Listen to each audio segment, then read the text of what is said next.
Diablo Immortal has a brand new major update incoming that's going to include a new main quest, new type of gear, guaranteed ways to get set items, new legendary gems, and more. Let me take you through all the details of what we have to come. This one looks like a big one, and it's going to be dropping for us on the 19th of June, and it's going to run through July 2nd. Some of the events will be dropping throughout this date zone, so keep that in mind. We do have a Prince of Freedom trailer that I'll get to at the very end of this video after we go through all the details. We have the codex right here, and there's a bunch going on. So let's start off with the Prince of Freedom main quest. Now, this is going to take part after the last quest that we had with the Shardborn, and it's going to take us into a new area. To begin the quest, you must be on Hell difficulty 1 or higher. If you've reached Paragon 60 or above and completed the Writhing Wilds quest. I'm not going to go too much into detail about this new main quest now because the trailer that you'll watch at the end of this video takes you a lot more through it with visuals than I could just by talking about it. Then we have the Clobber the competition in party duels. That's right, a new way to fight inside of Diablo Immortal. This is a huge one right here, one that seems really exciting, a different PvP way.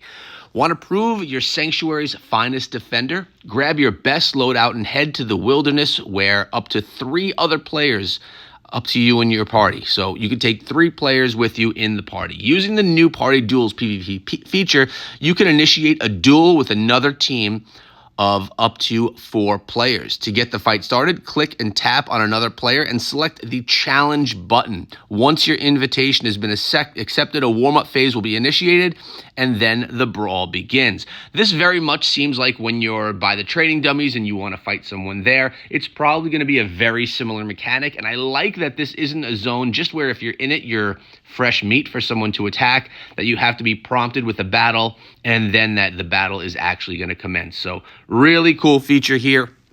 I believe this is what's been being tested out in China for quite some time now, so it's going to be very exciting.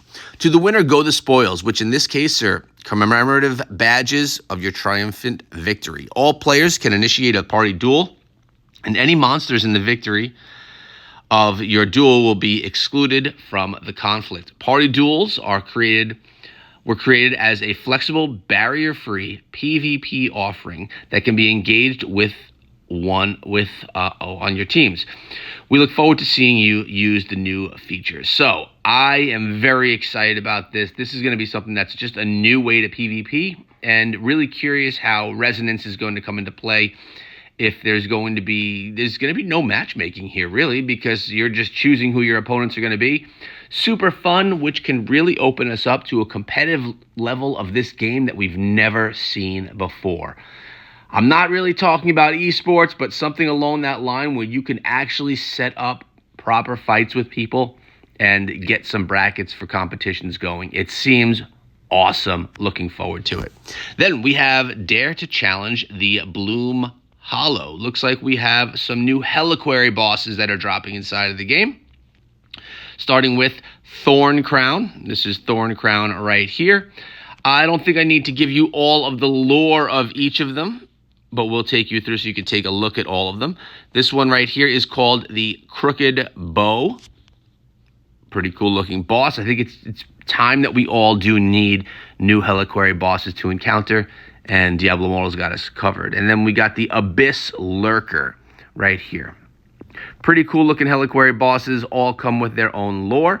Emerge victoriously from the fated duels of the Bloom Hollow to unlock Inferno difficulties 7, 8, and 9. So confirmed, we are going to Inferno 7, 8, and 9. There is not going to be a new difficulty type. We're sticking with the Inferno. I actually like that, and looking forward to it. Ancient Legendary Items. A new type of item dropping inside of the game. What do we have here? This is going to be awesome. Powerful armor thought to exist only in Tales Told to fledgling warriors that have exhumed from the depths of sanctuary. 5 ancient legendary helmets, each containing 4 attributes and 4 affixes, can be earned as a drop or crafted at the blacksmith in Inferno difficulty 7 and higher. All affixes on ancient legendary items are predetermined, with 1 new affix being unique to each item. We'll have more information about the affixes and how they can be found on these helmets in a future article. Now, notice it said each of the 5 is going to have a new affix as well, so it looks like we have a couple of new affixes coming. Ancient legendary items can be acquired as a drop from the following activities: Helliquary, the Gauntlet, Vanguard, Terror Rifts, Oblivion Pillars, and Hellslayer bounties.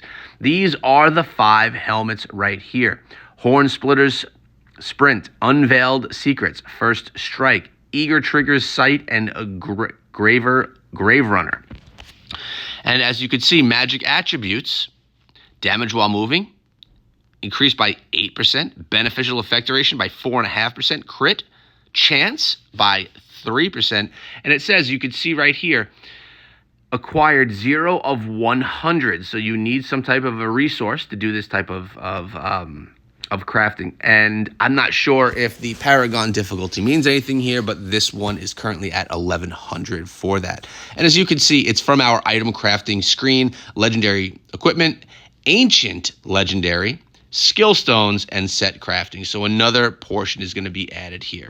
To craft these helmets, you'll need to acquire 100 of a new resource called Ancient Artifacts and visit a blacksmith. This resource can be acquired from the following sources: Helliquary dungeons and Battle Pass daily chests. Okay. Once acquired, these new ancient legendary items will not only boost your combat rating significantly, but the affixes they provide create new directions to take your build in. We're extremely excited for you to get back into Hellspawn using ancient legendary items. All right, this is the next level of items. We're seeing it here with helmets, and it's pretty safe to assume that this could be moved to other types of gear as well as we progress through deeper levels and levels that are coming later in the game. Pretty exciting as well. New gear, baby. All right, so now I mentioned in the beginning of the video that you would have a guaranteed chance to get set items. Well, this is a cool feature, the Set Hunter event. Now, keep in mind, it's an event. This is not saying this is a new feature forever being added to the game. Acquiring that missing set item to finish your build just got easier. Before beginning your next dungeon run, select the set you wish to target on the events menu or using the option at the bottom left corner of the dungeon menu, then start your run as normal. If you don't receive an item that you've selected as a reward, then you'll have an increased chance to receive it during your next run. And this is actually pretty cool how they did that. Here's how the drop chances work. On run 1, you have a 22% increased chance on your next run. Run 2, you're getting a 33% increased chance. Round 3, a 50%. And then round 4, a 100% increased chance on your next turn. So it seems like after that fourth turn, you have a 100% chance of getting that item.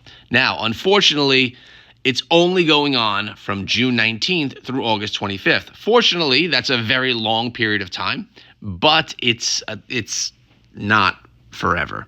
And June 19th, we're not going to have new Inferno difficulties. August 25th, we'll be getting close or have just gotten to that new difficulty level. We will have gotten to it at that point in time. Dungeons will continue to only drop set items they're able to reward. For information, okay, so you can't do a dungeon and ask for a certain set item that dungeon doesn't normally provide. This will give you and narrow down the odds of you getting the actual piece that you're looking for, and not just any from that set, which actually narrows it down and makes it kind of nice. It also will make it potentially a little bit more difficult for players to get matches if they're going in trying to find a party, because they'll be searching specifically rather than doing the random dungeon finder. We got new legendary gems. Blood Flow, it's a 5-star legendary gem where your critical hits cause you to enter a blood rage, increasing your damage done and your critical hit damage. While blood rage is active, your critical hits also rend flesh, causing enemies to bleed for additional damage every second. Additionally, you gain increased crit chance for each bleed on nearby enemies, stacking up to a maximum, of 4 times. Blood Rage cannot trigger more often than once every 20 seconds, and Rend Flesh cannot trigger on the same enemy more than once every second. This is the Blood Flow, and those are the stats at rank 10. Please keep that in mind. Then we have the Stubborn Oracle, which is a 2-star gem. When you're attacked, a divine Aegis forms before you, increasing your block chance against enemies in front of you and reducing the duration of loss of control effects. Can't happen more than once every 20 seconds. Yeah, this is a PvP gem. And at rank 10, you can see right here, when you are attacked, divine Aegis forms for 6 seconds, increasing your block chance in front of you by 60%. Pair that with Mount Bank and you'll be looking pretty good. Then we have the 1-star. Using a skill increases your skill damage done, stacking up to 10 times, and the cooldown's reduced. Using a skill increases your skill damage by 2.4% for 2 seconds, stacking up to 10 times, skill cooldown reduced by 2%. I actually want to look at the image of the 5-star. At rank 10, your critical hits cause you to enter a Blood Rage for 6 seconds, increasing your damage done by 20% and your critical hit damage by 40%. Wow. Honestly, it looks like we're getting another must-have 5-star legendary gem, which is off my morning alarm, and we'll keep going. Okay. 5-star Blood Flow legendary gem gift. Okay. From June 19th to July 2nd, claim a 5-star quality 2 Blood Flow legendary gem as a gift from Battle.net. All right, so you go to the Battle.net account and you claim that gem. Nice that they're giving us a 5-star gem. Keep in mind it is a 2 out of 5-star, but there'll probably be an event at some point in time where we could rank that up as well through that orange star system that many of you probably have some 5-star legendary gems ranked up to rank 3 or 4 because of those nice orange stars. I know I do. New helmets, pretty awesome. We got new legendary items, which is going to be great. Helliquary bosses are ready, but now I think it's time that we get into this trailer that I promised you. It's about 4 minutes long, and it brings you a lot of the details from our devs. Let's dive into it and see what they have to say.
This is going to be pretty awesome. More than I even thought's coming inside of this update. Helliquary is going to be a new battle for us and an exciting one. New Phantom Market cosmetics for those of you that are looking for a new look and looking to spend a bunch of money to do it. And even a new set gear that's going to be more damage inducing. Looking forward to this update. I hope that you guys are as well. Let me know your comments below. And I have or may have some very special content for you over the next few days. Make sure you're subscribed so you don't miss it.